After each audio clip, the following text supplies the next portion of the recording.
నేను చాలా సైక్లోన్లు హ్యాండిల్ చేశాను.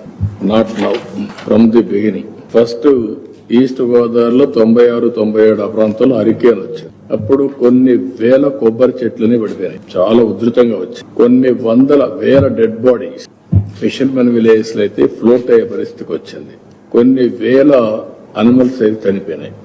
అది అయిన తర్వాత మళ్ళా ఒకసారి మీరు చూస్తే అనేక సార్లు అనేక సైక్లోన్స్ చూసినప్పుడు హైదరాబాద్ లో హుస్సేన్ సాగర్ తెగిపోతుంది, ఊరంతా కొట్టుకోబోతుంది కిందనంత చెప్పి పెద్ద భయంకరమైన వాతావరణం క్రియేట్ అయింది. అక్కడే ఉండి మానిటర్ చేశాం, దాన్ని కంట్రోల్ చేశాం.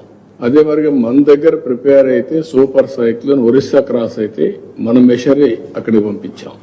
అక్కడ కూడా వాళ్ళ ఫస్ట్ రోడ్ అంతా క్లియర్ చేసుకుంటూ పోయి భువనేశ్వర్ లో సీఎం కి ఫస్ట్ కమ్యూనికేషన్ శాటిలైట్ ఫోన్ ఇచ్చాం. ఇంకో పక్క ఉద్హుద్, ఆ రోజు ఉద్హుద్ కూడా ఒక పెద్ద ఎత్తున వచ్చి విశాఖపట్నం మొత్తం అతలాకుతలం అయిపోతే ఒక వారం రోజులు రికవర్ చేశాం. ఈ విధంగా ఇంకా మీరు చూస్తే తిత్లీ కూడా, ఆ తర్వాత తిత్లీ వచ్చింది. నిన్న మొన్న మళ్ళా చూస్తే బుడమేరు కూడా వచ్చింది. ఇవన్నీ చూసిన తర్వాత ఈసారి ఒక 16 నెలలుగా టెక్నాలజీని పర్ఫెక్ట్ గా తయారు చేశాం.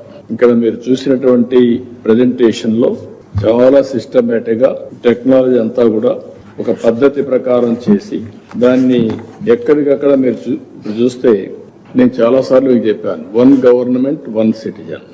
There are so many multi departments, line departments, ఒక్కొక్కరు ఒక్కొక్క ఫంక్షన్ చేస్తూ ఉంటారు.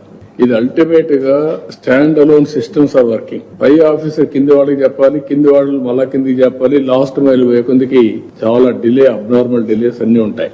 నాకు లాస్ట్ టైం మీరు చూస్తే చాలా రివ్యూ మీటింగ్లు కూడా మిడ్ నైట్ పెట్టుకునేవాళ్ళం. అందరిని పొమ్మని చెప్పి, తిరగమని చెప్పి, మళ్ళా రమ్మని మిడ్ నైట్ వరకు మీటింగ్లు పెట్టి మళ్ళా అందరికి గైడ్ లైన్స్ ఇచ్చి మళ్ళా పంపించాం. మీరు మొన్న కూడా బుడమేరులో చూసుకుంటారు. అందరినీ 200 మందిని ప్రతి ఒక్క 3,000, 4,000 ఒకరు ఇన్ఛార్జ్ పెట్టి మొత్తాన్ని పిలిపించి మానిటరింగ్ చేశాం.